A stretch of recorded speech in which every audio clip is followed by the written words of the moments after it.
नमस्कार विद्यार्थी मित्रांनो, पहा इयत्ता 10वीचा इंग्लिश विषयाचा पेपर हा 4-5 दिवसावर आलेला आहे आणि आज या व्हिडिओमध्ये आपण डिस्कस करणार आहोत टॉप 7 आयडियाज और steps to avoid mistakes in class 10 Maharashtra board exam.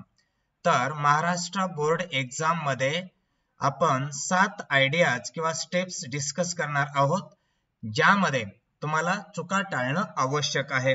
त्यामुळे याचे स्ट्रॅटेजीज काय आहेत आणि त्यामुळे आपण सक्सेसफुली एग्जाम कशा पद्धतीने देऊ शकतो आणि या 4-5 दिवसांमध्ये कशा पद्धतीने प्रिपरेशन करायचं आहे तुम्हाला, या सगळ्या गोष्टी आजच्या व्हिडिओमध्ये आपण डिस्कस करणार आहोत। तर सुरुवातीला पाहूया स्टेप 1। पहा, पहिली गोष्ट आहे परीक्षेच्या अगोदर म्हणजे कमीत कमी 2 तास अगोदर स्टे काम, शांत राहण्याचं काम करायचं। म्हणजेच काय, पहा, एक तर तुम्ही वर्षभर जी काय तयारी केली आहे त्यावर तुम्ही विश्वास ठेवायचा आहे। परीक्षेपूर्वी 2 तास अगोदर स्टडी करणं थांबवायचंय, कारण काय, मग माइंड मध्ये गोंधळ निर्माण होतो आणि हे जर टाळायचं असेल तर परीक्षेच्या दिवशी, ज्या दिवशी इंग्लिश विषयाचा पेपर देणार आहात त्या दिवशी कमीत कमी 2 तास अगोदर एकदम रिलॅक्स राहायचं आहे, व्यवस्थित हॉल तिकीट वगैरे जवळ ठेवायचं आहे आणि एक्झामला जायचं आहे, काही वाचत बसायचं नाहीये। त्यामुळे होतं काय की तुमच्या डोक्यामध्ये वेगवेगळे विचार येतात, हा प्रश्न येईल की तो प्रश्न येईल, याची जास्त तयारी करायची का त्याची जास्त तयारी करायची। तर तुम्ही जे काय वर्षभर तयारी केली त्यावर विश्वास ठेवायचा आहे आणि परीक्षेला जायच्या 2 तास अगोदर पासून कुठलेही रीडिंग वगैरे करायचं नाहीये आणि जास्त विचार करायचा नाहीये। पहा, परीक्षेला जाण्या अगोदर अजिबात घोकमपट्टी करू नका, हा मुद्दाही लक्षात ठेवा। कारण पहा काय होतं, घोकमपट्टी केल्यामुळे माइंड मध्ये गोंधळ निर्माण होतो आणि माइंड जे आहे ते शांत राहत नाहीये। त्यामुळे परीक्षेला जाण्या अगोदर अजिबात कुठल्याही प्रश्नांची घोकमपट्टी वगैरे करत राहायचं नाहीये। हे फर्स्ट स्टेप आहे परीक्षेच्या बाबतीमध्ये। तर सेकंड स्टेप पहा, आता परीक्षेला ज्यावेळेस तुम्ही सामोरं जाताय त्यावेळेस काय करायचंय, read questions carefully before answering. उत्तर लिहिण्याच्या अगोदर, डायरेक्टली उत्तराला सुरुवात करण्याच्या अगोदर दिलेला क्वेश्चन व्यवस्थित समजून घेणं आवश्यक असतं। रिझन काय, पहा, नेमकं काय उत्तर लिहिणं अपेक्षित आहे हे जर तुम्हाला समजून घ्यायचं असेल तर त्यासाठी अगोदर क्वेश्चन व्यवस्थित समजून घेणं महत्वाचं असतं आणि त्यामुळं क्वेश्चन व्यवस्थित समजून घ्या आणि क्वेश्चन समजून घेतल्यानंतरच आन्सर लिहायला सुरुवात करा।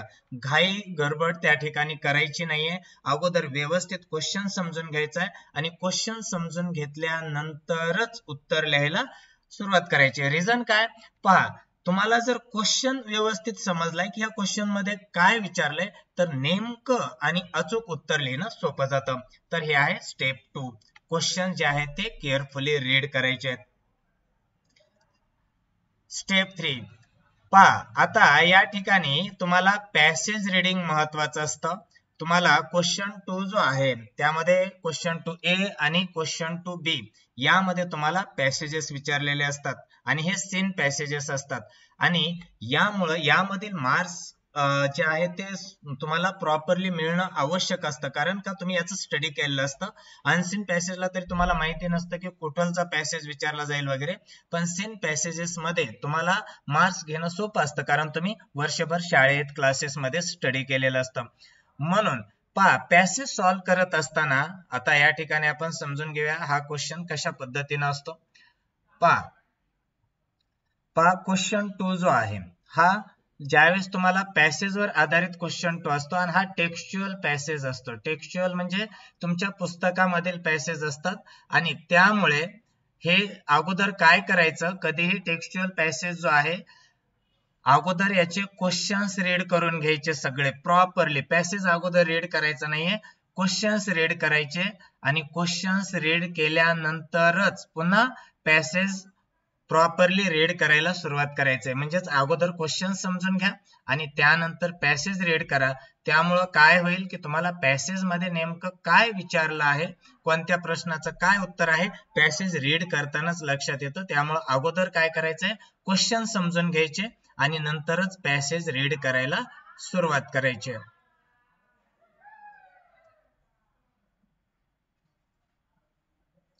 त्यामुळे पहा, पॅसेज रीडिंग मध्ये पॅसेज वरील ऍक्टिव्हिटीचे आन्सर्स लिहिताना सुरुवातीला पॅसेज वर विचारलेले क्वेश्चन समजून घ्या. अगोदर काय करायचंय, क्वेश्चन समजून घ्यायचे व नंतर पॅसेज वाचा आणि नंतरच पॅसेज वाचायचं. त्यामुळं पॅसेज वरील आन्सर्स लिहिणे सोपे होते. कारण काय, क्वेश्चन्स माहित झाले तुम्हाला कोणते आहेत, तर पॅसेज जसे तुम्ही रीड करायला स्टार्ट करता त्याच वेळेस तुम्हाला लक्षात येतं की या क्वेश्चनचं हे आन्सर आहे. Step 4 unseen passage. आणि क्वेश्चन 4A अनसीन पॅसेज असतो आणि क्वेश्चन 4B हे समरी रायटिंग असतं. पहा, समरी रायटिंगच्या बाबतीत एक गोष्ट लक्षात घ्यायची की समरी रायटिंग ही एकाच पॅरेग्राफ मध्ये करायची असते आणि योग्य टायटल द्यायचं असतं. आपण क्वेश्चन पेपर मध्ये हा क्वेश्चन कशा पद्धतीने विचारला जातो हे समजून घेऊया. पहा, नॉन टेक्स्च्युअल पॅसेज म्हणजेच अनसीन पॅसेज असतो क्वेश्चन 4A मध्ये आणि हा 10 मार्क्स साठी असतो.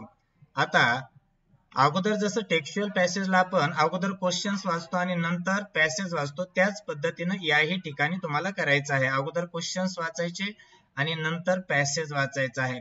आणि यामध्ये क्वेश्चन 4B जो असतो तो असतो समरी रायटिंगचा.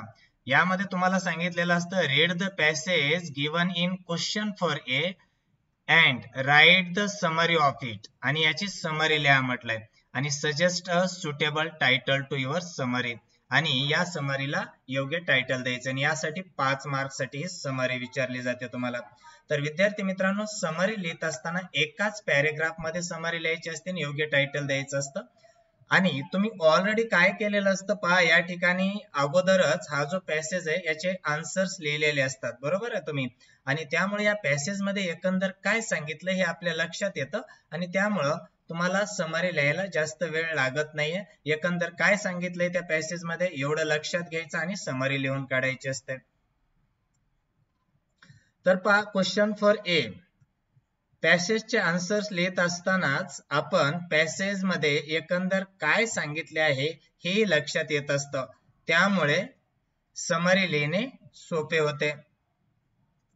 समरी लिहिताना एकाच पॅरेग्राफ मध्ये लिहायचे असते व योग्य टायटल देण्यास विसरू नये. समरी मध्ये कधीही 2 किंवा 3 पॅरेग्राफ्स लिहायचे नसतात, हे लक्षात ठेवा.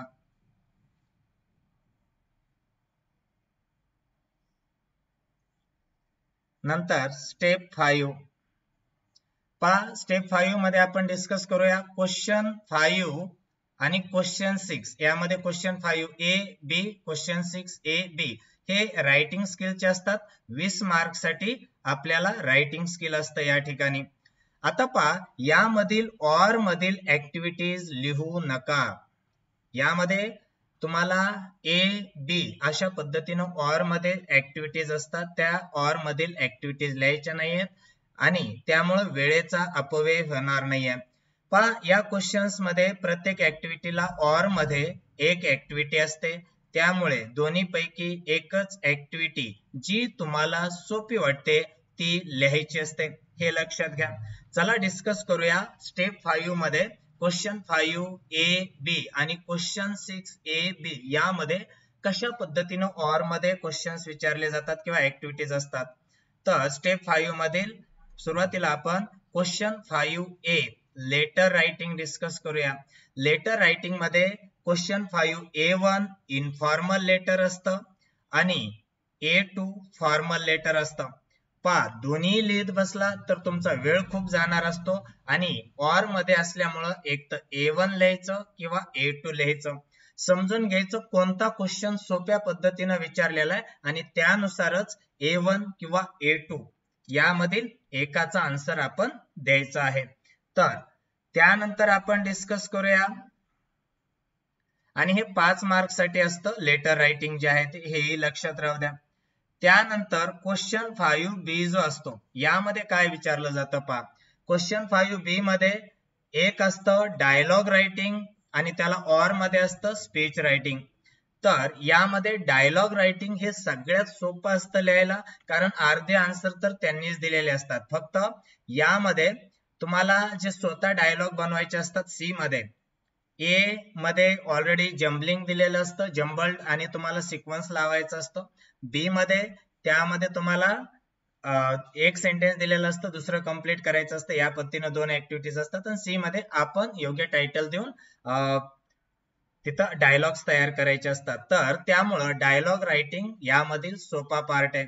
आणि कधीही दोन्ही ऍक्टिव्हिटीज लिहित बसू नका. तुम्हाला या दोन्ही पैकी कोणती सोपी ऍक्टिव्हिटी जाते तीच ऍक्टिव्हिटी लिहा, एक्स्ट्रा वेळ घालू नका. तर इथं डायलॉग रायटिंग किंवा स्पीच रायटिंग दोन्ही पैकी एक लिहायचंय आणि यासाठी तुम्हाला 5 मार्क्स आहेत.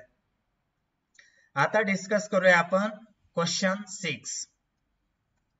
पहा, क्वेश्चन 6A मध्ये इन्फॉर्मेशन ट्रान्सफर यावर क्वेश्चन असतात.